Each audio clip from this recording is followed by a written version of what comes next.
Bonjour à tous et bienvenue sur ma chaîne de Tribulation littéraire. Aujourd'hui je vous retrouve pour un book haul. Et là, contrairement à mon mois de février où franchement j'avais été sage, autant vous dire que j'ai craqué. Complètement. En même temps il y a eu Livre Paris, il y a eu plein d'autres trucs et du coup j'ai plus de 20 livres à vous présenter.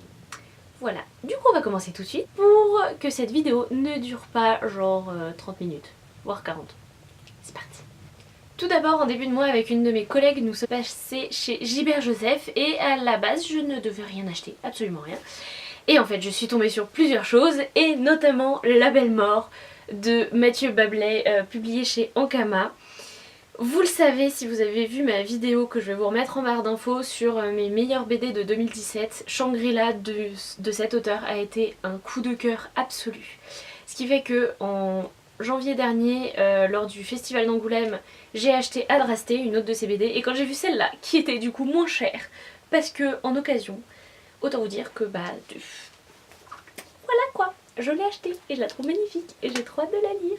Toujours lors de cette excursion, ou peut-être une autre, je ne sais plus, j'ai fait plusieurs excursions chez Gilbert Joseph ce mois-ci, et pourtant ces deux-là ne sont pas du tout en occasion. J'ai acheté Les Stagiaires et À durée déterminée de Samantha Bailly. Samantha Bailly, vous le savez, je l'ai adorée dans sa trilogie Nos âmes rebelles, jumelles et pluriel. Et en plus quand je l'ai rencontrée, elle m'a dit qu'on retrouvait un petit peu de Lou et Sonia dans cette trilogie. Donc du coup j'ai qu'une hâte, c'est de la lire. En plus étant en alternance et sortant à peine de 1 an de stage, je pense que je me retrouverai bien dans le premier tome. Toujours chez Gilbert Joseph, franchement j'ai trouvé des pépites. J'y étais rentrée juste en me disant oh allez on va voir, et j'ai trouvé des trucs en occasion. Forcément je pouvais pas les laisser là parce qu'ils étaient en occasion et c'était tellement surprenant pour moi que je les ai pas laissés là. Bref, j'ai trouvé Phobos 4 de Victor Dixon publié dans la collection R de Robert Laffont en occasion, donc à 14 € au lieu de quasiment 20, ce qui est pas trop mal pour cette énorme brique. Bizarrement, je me suis pas jetée sur ce 4ème tome alors que j'ai toute la saga et que j'ai adoré. Je sais pas, peut-être que j'ai pas envie de quitter tout de suite les personnages et l'univers de l'auteur. En tout cas maintenant il est dans ma palle. Je ne le lirai pas tout de suite, je vais attendre d'être dans le bon mood. Mais je vous avoue qu'il m'intrigue beaucoup. Ensuite, dernier achat irraisonné de chez Gilbert Joseph, mais pas dernier achat irraisonné de tous Book Haul. J'ai acheté Rien ne s'oppose à la nuit de Delphine de Vigan dans les éditions du livre de poche. C'est ça. J'ai lu l'été dernier D'après une histoire vraie de Delphine de Vigan, qui a été un énorme coup de cœur, une révélation, tout ce que vous voulez. Ce livre m'a vraiment secouée. En fait, quand vous avez lu D'après une histoire vraie de Delphine de Vigan, vous n'avez qu'une envie, c'est de découvrir Rien ne s'oppose à la nuit, qui est dans quelque sorte l'élément déclencheur de D'après une histoire vraie. Donc du coup, je l'ai vu, je l'ai pris, je suis passée en caisse et le voilà dans ma pile à lire. Ensuite, au mois de mars, j'ai également été très chanceuse puisque j'ai gagné 2 concours sur Instagram. Du coup, ça m'a calmée, hein, je participe un peu moins à des concours en ce moment. Et le premier, c'était celui organisé par Louise, la booktubeuse et instagrammeuse Rêve ta vie en lecteur. Je vous mettrai tous les liens en barre d'infos. Elle est adorable et je l'ai rencontrée pour la première fois à Montreuil. Et du coup, quand j'ai gagné son concours, j'étais trop contente. Et j'ai gagné Les Tigres Bleus, le tome 1 ainsi que le tome 2 de Yves Trottier, publié chez Ken Éditions. Elle en a tellement bien parlé dans sa dernière vidéo que franchement c'était le livre qui me tentait le plus de tout son concours. Et voilà, je n'ai rien à dire à part que j'ai hâte et que je suis trop curieuse. Et voilà, c'est comme à peu près tous les livres de ma pile à lire et c'est une catastrophe.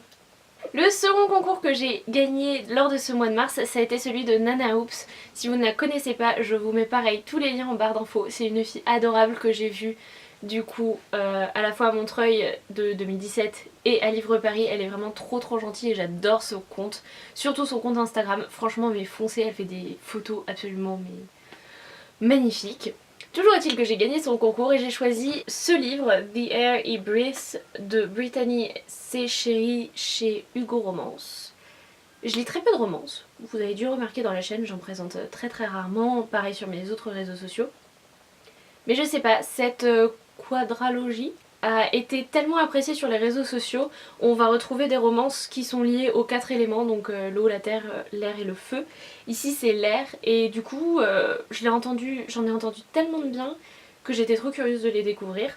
Donc du coup c'est fait avec ce premier tome, mais en fait si j'ai bien compris on peut lire les tomes dans n'importe quel ordre, ça importe peu. Donc voilà, je suis assez curieuse de ce que ça va donner et j'espère vraiment aimer. Parce que des romances j'en lis pas beaucoup, mais j'aime avoir de vraies bonnes romances. Genre du Colleen Hoover quoi.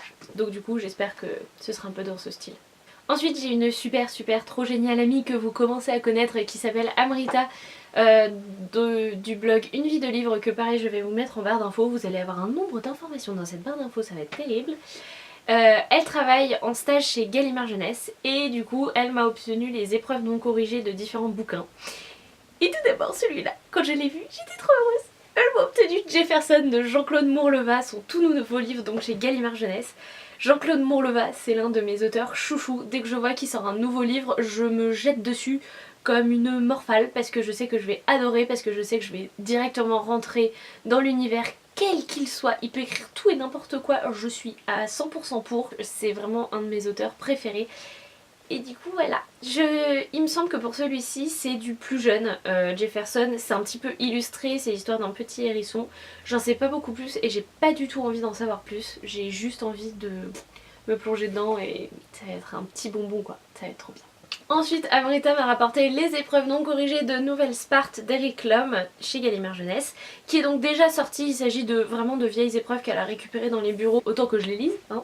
Donc Nouvelle Sparte, c'est du Eric Lum. Eric Lum, je l'ai adoré dans Phénomène. Et bon, je l'avais bien aimé dans le livre des étoiles, mais le problème c'est que je pense que j'ai lu cette trilogie beaucoup trop tard. Et que dans ma période Harry Potter au collège, j'aurais adoré. Mais bref... Je vais pas vous résumer les livres parce que petit 1 ça va être trop long et petit 2 je ne me souviens pas de la moitié des résumés. Donc on va s'arrêter là. Ce livre me tente énormément, elle m'en a dit énormément de bien et j'ai hâte de vous le présenter, mais de le lire avant. Et enfin les dernières épreuves non corrigées qu'elle m'a apportées, il s'agit de Une semaine 7 lundis de Jessica Brody, publié toujours chez Gallimard Jeunesse. Il est bien sûr sorti, il est même sorti en septembre 2016, donc les épreuves devaient traîner depuis très longtemps dans les bureaux. Qu'est-ce que ça vous ferait si tous les jours de la semaine étaient l'équivalent de lundi, qui est, comme tout le monde le sait, ou comme toute personne travaillant, la pire journée de la semaine? Bref, qu'est-ce que ça donnerait? Ce livre est une réponse à cette question, et je suis très curieuse de voir ce que ça peut donner. Et enfin, je vous présente le dernier livre qui n'est pas un livre du Salon du Livre Paris. Il s'agit de Jack et le bureau secret, le livre 1 de James R. Hannibal, publié chez Flammarion Jeunesse. Celui-ci c'est mes collègues qui me l'ont passé parce que je ne l'ai toujours pas lu et que quand on travaille chez Flammarion Jeunesse apparemment ça craint. Donc du coup je vais le lire. D'ailleurs il est dans ma semaine à lire qui a débuté et donc du coup j'espère le lire maintenant cette semaine. Apparemment ça se lit plutôt vite, c'est beaucoup de mystère et un peu de magie, donc un joli combo. Et en plus regardez-moi cette couverture qui est quand même absolument sublime et je vous raconte pas la couverture du tome 2 comment elle est encore plus belle. Maintenant mes petits loups, je vais passer à mes achats de livres Paris. J'ai acheté pas moins de 10 livres, c'est un petit peu énorme, pas du tout ce que j'avais prévu. En même temps je crois que je n'avais rien prévu, je m'étais fixé ni budget ni nombre de livres maximum à acheter, ce qui est une énorme erreur, vous le reconnaîtrez très certainement. Mais bref, je me suis fait plaisir, ce qui fait que pendant les prochains mois, je suis normalement en no-buy. Je n'achèterai rien, normalement. Mais en général, quand je me dis que je n'achète rien, j'en achète 2-3, donc ça va. Donc normalement, mes prochains book hauls promis seront beaucoup plus courts que ça, normalement. Chaque année, au Livre Paris, j'achète toujours un livre du pays invité. Cette année, il s'agissait de la Russie. Et la Russie, je n'ai jamais rien lu, à part du Tchekhov. J'ai lu une pièce de théâtre de Tchekhov. Et c'est tout, je n'ai jamais lu Dostoïevski, j'ai jamais lu d'auteurs classiques russes et encore moins de contemporains. Donc du coup j'étais vraiment très curieuse et mon cœur balançait entre contemporain ou classique et finalement je me suis arrêtée sur un classique, Anna Karénine de Léon Tolstoï, publié ici chez Pocket. C'est un gros pavé, c'est écrit tout petit, mais on m'a dit tellement de bien d'Anna Karénine que ça faisait des années et des années que j'avais très envie de le lire. Mon professeur de français de seconde notamment nous avait dit beaucoup de bien de ce roman et c'était un prof que j'adorais et ses choix étaient très souvent les bons. Donc du coup voilà, finalement j'ai hésité mais je suis trop contente de mon choix. Suite au conseil avisé comme toujours d'Alix, mon amie du blog Les Mots d'Arva, que vous connaissez également très certainement parce que je n'arrête pas de la citer dans mes vidéos, parce qu'elle n'arrête pas de me conseiller des livres trop bien. Bref, grâce à elle, j'ai acheté et fait dédicacer L'être ou ne pas l'être de Michael Hirsch, publié chez Plomb. Ici c'est pas vraiment un roman traditionnel, il s'agit simplement de lettres qu'a pu écrire Michael Hirsch, mais alors à tout et n'importe qui. Par exemple une lettre au père Fouras, une lettre à Fabrice Lucchini, une lettre au solde aussi. Il écrit pas forcément à des gens. C'est plein d'humour, un peu d'humour noir, c'est plein de piques sur notre société et ce qu'elle peut faire d'aberrant. Et du coup, bah, je me suis laissée tenter. Celui-là, ça faisait tellement longtemps que je ne le cherchais en librairie et que je ne le trouvais pas. Et j'avais pas encore ce désir absolu au point de le commander en librairie. Et là, je m'étais dit que je n'achèterais plus rien et en fait je suis tombée dessus, donc bah, j'ai craqué. J'ai acheté Le Pays des rêves oubliés de Lavinia Petty, publié chez Seuil. Alors franchement, je trouve cette couverture absolument ignoble, l'arrière est encore pire. Mais ce n'est pas du tout pour ça, enfin pour le côté esthétique du livre que je l'ai pris. C'est parce que Lemon June, vous la connaissez très certainement, a fait une vidéo dessus et ce qu'elle a dépeint m'a tellement plu que je le gardais tout le temps en tête. À chaque fois que j'allais en librairie, je cherchais, je fouillais partout et je ne le trouvais pas et le voilà enfin en ma possession. Ça promet beaucoup d'émotions, beaucoup de réflexions autour du rêve, de ce qu'on oublie, de ce qu'on n'oublie pas dans notre vie. Et voilà, j'ai encore beaucoup de curiosité pour ce roman. Ensuite, sur le stand de Lumen à Livre Paris, pour l'achat de 2 livres, vous pouviez avoir un petit pins Astravars de Shades of Magic. Et au début, quand j'ai vu ça, je me suis dit je veux pas acheter 2 livres, je veux pas payer ce pins 30 €. Et en fait, en me baladant sur le stand de Lumen, bah, j'ai quand même trouvé des livres sympas à acheter et j'en ai acheté 2 pour mon petit pins. Tout d'abord, j'ai pris Scorpion Rules d'Erin Bao, publié donc chez Lumen. C'est une de mes amies et collègues qui me l'a énormément conseillé. C'est un peu une dystopie où on va retrouver des enfants de chefs d'État pour éviter que les chefs d'État se fassent la guerre. Les enfants sont enfermés dans une école et à partir du moment où un chef d'État fera quelque chose contre un autre, son enfant sera tué. Et celui qui se fait attaquer aussi. Donc de quoi vous dissuader de faire des bêtises. Je suis super curieuse, il s'agit juste de 2 tomes d'une duologie, donc bah ça se lit vite. Et le second livre que j'ai acheté chez Lumen, il me faisait envie depuis sa sortie, il s'agit de La couleur du mensonge d'Erin Beatty. Cette couverture déjà est absolument magnifique. Et le sujet m'intriguait énormément, il me fait penser à Mulan parce qu'il y a une histoire de marieuse. Voilà, j'en sais pas beaucoup plus, mais il me tentait beaucoup. Des avis lointains que j'ai pu voir, c'était plutôt de très bons retours qu'il y avait. Donc du coup voilà, je me suis laissée tenter et j'ai eu mon petit badge Astravars. Voilà. Vous pensez que c'est fini hein? Bah non, c'est toujours pas fini. Il me reste encore des livres de Livre Paris à vous présenter. Et tout d'abord, il y a Le souffle de Midas d'Alison Germain aka Lily Bookin. Si vous ne la connaissez pas déjà, pareil, je vous mets en barre d'infos sa chaîne, mais je pense que vous la connaissez parce qu'elle est genre hyper connue dans la booktubosphère. Ici c'est son roman, son tout premier roman. J'adore cette couverture, on va parler notamment de mythologie et ça va être trop bien. En plus je fais partie, vous le savez, du PLIB, donc le prix littéraire de l'imaginaire des booktubeurs et blogueurs. Et il fait partie des 7 finalistes sélectionnés, donc du coup j'ai fait une pierre deux coups. Je l'ai acheté et je l'ai fait dédicacer. Toujours dans le cadre du prix littéraire de l'imaginaire des booktubeurs, j'ai acheté le premier tome des Sœurs Carmine de Ariel Holtz. Je ne sais pas comment prononcer cette chose, mais je crois que je suis pas la seule booktubeuse à en être incapable. Publié aux éditions Nemos, ou Naos, du coup, ça me perturbe. Il écrit Naos.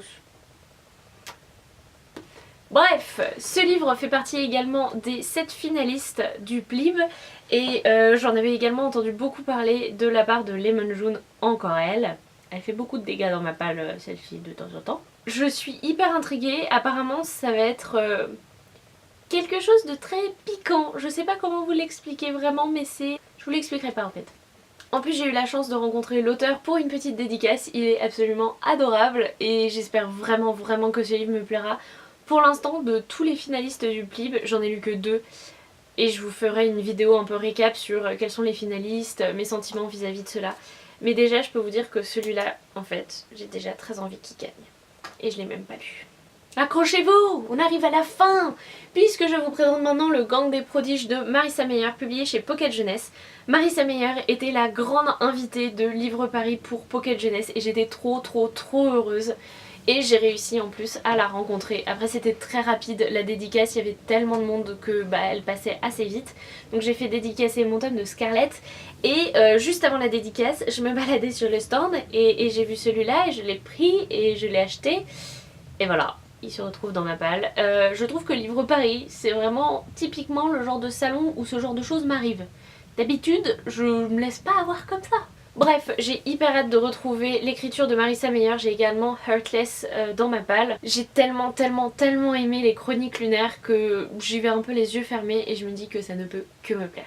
Ensuite, j'ai acheté enfin Les Mystères de Larry Spem, le tome 2, Les Jeux du siècle, publié chez Gallimard Jeunesse et écrit par Lucie Pirapajo. Il s'agit du second livre après La Passe Miroir qui avait gagné le prix littéraire jeunesse de Gallimard et RTL. J'avais beaucoup aimé le premier tome c'est une uchronie en fait, la commune de Paris a réussi et on se retrouve dans une société un peu steampunk, très industrielle. Jules Verne est devenu un personnage éminent de cette société où Paris en fait est coupé de la France entière. Et j'avais vraiment beaucoup aimé ce premier tome où il y avait un peu d'action mais surtout beaucoup d'introduction sur un univers assez complexe, comme je disais, très steampunk, très industrialisé. J'avais adoré et là en plus le libraire au moment où j'allais l'acheter m'a confirmé dans mon envie de lire ce second tome en me disant que celui-ci était beaucoup mieux que le premier, que cette fois on rentrait vraiment dans l'action et que franchement les pages se lisaient tout seules. Donc j'étais purement convaincue et j'ai eu la chance de voir l'auteur en dédicace. Elle m'a fait une petite dédicace assez sympa avec les petits couteaux de boucher. Elle est vraiment adorable et m'a dit qu'elle était en pleine réécriture du troisième tome qui devrait sortir en fin d'année. J'ai hâte. Ensuite le dernier livre, il s'agit de Thunderhead, le second tome de La Faucheuse écrit par Neil Shusterman et publié dans la collection R de chez Robert Laffont. Ce livre, je le voulais depuis sa sortie mais je m'étais imposé d'attendre le salon de Livre Paris pour l'acheter et me le faire dédicacer par l'auteur qui était invité. Ça a été une excellente rencontre, c'était quelqu'un de très sympa et franchement le tome 1 de La Faucheuse a été un tel coup de cœur que j'ai hyper hâte de lire ce second tome. Je me tâte quand même à attendre Halloween prochain pour être un petit peu dans l'ambiance. On verra, en tout cas je suis trop heureuse de l'avoir. Voilà mes petits loups, c'est enfin terminé pour cette vidéo qui va être hyper longue et à monter et vous à regarder. Mais je vous remercie d'être arrivé quand même jusque là. Il y avait quand même beaucoup de choses. En même temps Livre Paris c'était une ambiance tellement spéciale que j'avais envie de tout acheter. Et franchement 10 livres quand on a envie d'acheter tout un salon, c'est pas tant que ça non? Bref, il est enfin temps de refermer cette vidéo. J'espère qu'elle vous aura plu. N'hésitez pas à mettre un petit pouce bleu ou à vous abonner à la chaîne. Il y en a tout un tas d'autres, des vidéos de ce genre avec des craquages immenses, mais aussi des avis lecture, des avis BD et plein d'autres choses. Et surtout plein d'autres choses à venir parce que j'ai plein de projets pour cette chaîne. Sur ce, je vous souhaite d'excellentes lectures et je vous dis à une toute prochaine. Salut les petits loups!